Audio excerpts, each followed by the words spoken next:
If music's just a question of taste, why do we keep arguing about it? I mean, here's the paradox that's been driving me crazy. On the one hand, we're all products of what you could say the postmodern era, right? We all know that music is all subjective, that it's all a question of taste, different strokes for different folks, and beauty is in the eye of the beholder. We all know all that. But on the other hand, we can't stop arguing and debating passionately about which music is better. Take for one example those Rolling Stones magazine top 100 guitarists of all time that has been causing internet meltdowns for many decades now, since I was a teenager, which was a long time ago. Ever since then, I remember every time the same thing. There's a new list published and people just, lose their minds. Kurt Cobain, seriously, in the first 10 guitarists of all time, he doesn't deserve a place on that list. Where is John Frusciante? Why isn't he first? Yngwie Malmsteen is rated above B.B. King. He's just playing fast, but B.B. King plays with feel. Ever since I was a teenager, the same discussions with the same names, by the way. Those discussions almost never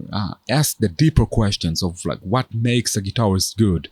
What is good music? What are we looking for here? But I just remember people debating passionately, with anger, in the same way other people debated about politics. And even back then, when I was a teenager in message boards, it always bugged me. Like if everyone keeps saying that, it's all subjective and it's all a question of taste, then why do people care so much? Why can't we treat it the same way that we think of, car colors? I like red cars, you like blue cars, end of story. Why do we have to debate with such passion on these matters? Now, you could say that those are two different groups of people. So the people who say different strokes are not the same people who debate, but I don't think so. I think most people kind of hold both views simultaneously. We know that it's all subjective and it's all just a question of taste because that's what we've been told, but deep inside we feel that it just can't be true, that there has to be more than that not all tastes created equal. And my goal here today is to persuade you to go with that gut feeling, that it's not just a question of taste, that there is a way to evaluate and to judge music that goes beyond it, and that it's very important that you do that. And that those debates, these discussions are important, maybe more than you would think. So at this point, you're probably thinking, okay, but how? I mean, it is a fact, right? Different people like different things. So how can we decide which music is really better? What's the criteria? And the first answer you'll get usually is try to find some kind of an objective criteria that is within the music itself. For example, complexity, particularly harmonic complexity, right? That's usually the first go-to measuring stick. I'm sure you've heard someone saying that jazz music is better than pop music, or the progressive rock music is better than pop music because it has more chords, or that it has more complex chords or more complex harmony in general. Rick Beato, which is the most famous music educator in YouTube, has, I think, literally dozens of videos like that where he sits, he analyzes a song and he explains why music that has more complex harmony is superior to usually modern pop that has only 4 chords. Or 1, 6, 5, 4. I mean, that's like it. That is pretty much the vocabulary of popular music. Why? But if you take a moment to think about it, it's quite obviously nonsense, right? We can all agree that there are incredible songs with very few chords which are beautifully simple, and that there are songs which are very complex, which are mostly headaches. Especially since people like Rick Beato are usually such big blues aficionados, right? They admire the blues, talking about music with only 4 chords. I'm thinking of this meme, that says Taylor Swift is using the same chord progression in all of her songs, and then you see like blues musicians. I mean, if complexity equals quality, then we could just take any song and just, pile it up, keep adding more and more chords, change the chord with each syllable, change the meter every 10 seconds, change the key every 5 seconds, just keep making it more and more complex. It's not really that hard. Would that necessarily make the song better? No, that's nonsense. That's like saying a soup that is made out of 40 ingredients is necessarily and always better than a soup that's made out of only 15 ingredients. That's just not how it works. It's not about how many ingredients, it's about how well all of these ingredients come together to create something new. right? This already puts us on the right track towards an answer. Whether it's complexity or originality or authenticity or any other objective measurable criteria. Can music be evaluated objectively? I think so, yeah, I do. I think so based on 3 very simple criteria, and they are talent, complexity, and ambition. All of those things are only as good as they serve the inner logic of a musical piece. Here's the truth. You can't quantify musical quality the same way that you measure the height or weight of something. This is not physics. There is no objective formula. Music is nothing more than a collection of notes that has no meaning outside of the human consciousness that evaluates it. In this sense, the evaluation of music is subjective. Yes, wait, not relative. Subjective but still universal. Subjective not in the meaning of to each his own, but in a way that it's closer to the way that Immanuel Kant used the term. It's subjective because it happens within the subject, but the subject is not me or you or anyone in particular.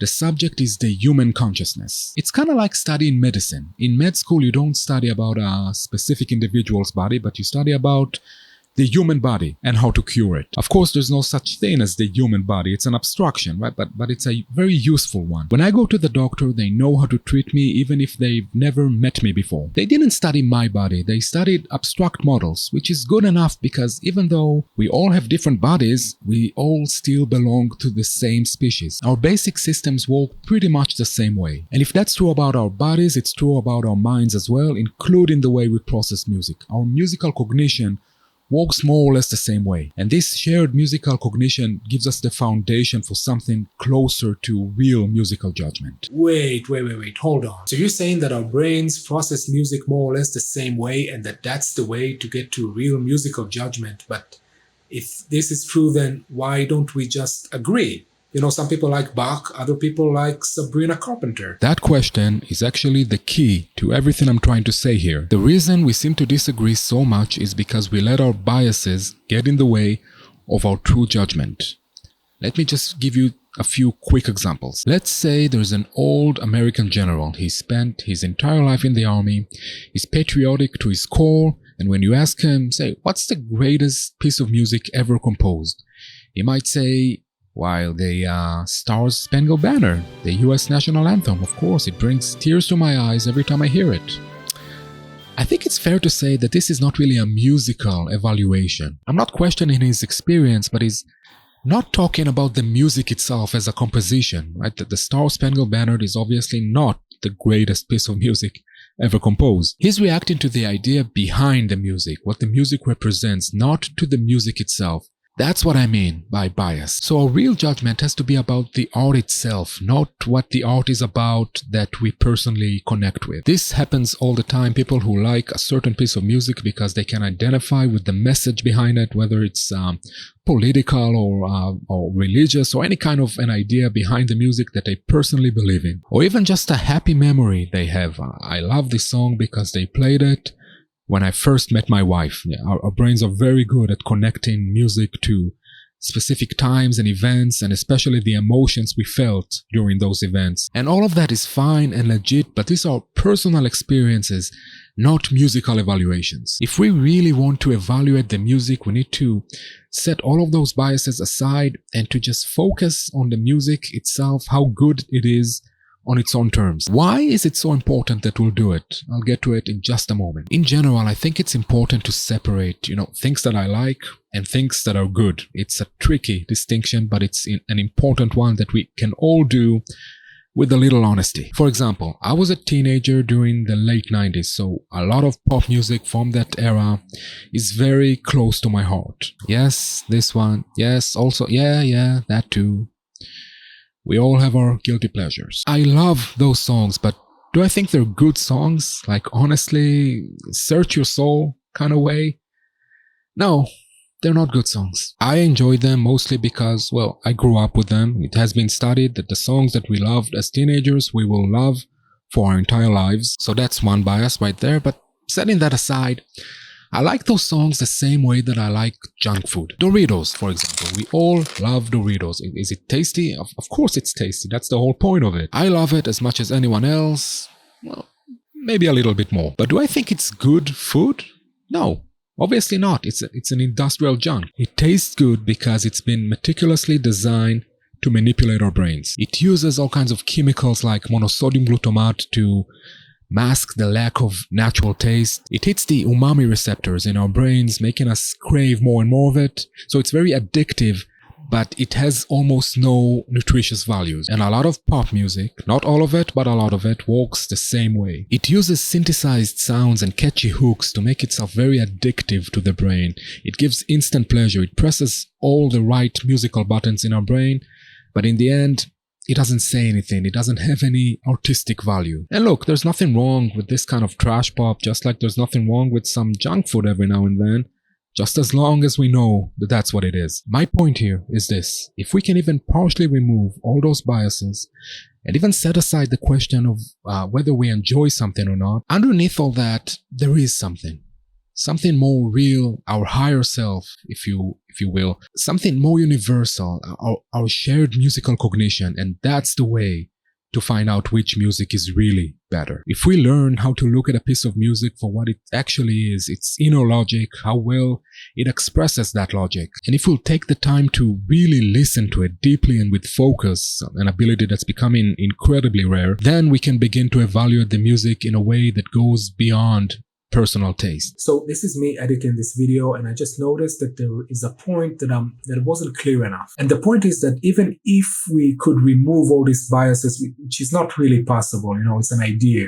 You can only strive there. But even if we could, we would find, I think, more agreements than disagreements, but there will always be a significant amount of disagreement because we're different people with different sensibilities and we see things differently, and sometimes we see things that other people can't. This discussion should always remain somewhat open, and it should never really have a final conclusion, is all I'm saying. Okay, now let's go back to the conclusion of the video. The goal here is to create some kind of a discourse that, on the one hand, always stays open to personal interpretation, to personal perception, but on the other hand, saves us from this postmodern hellscape of total relativism. I hope it has been clear that this video is more of a beginning of a conversation rather than the end of it. But it's an important conversation because it can be the difference between just superficial fun and a truly meaningful musical experience. We as a society, we deserve truly great music, and we can't have that without some kind of an evaluation mechanism as a society, not just as individuals. And even though there is so much more to say about this important topic, I think I'll leave it here for now. Can't wait to read your comments and your thoughts, and I'll see you next time.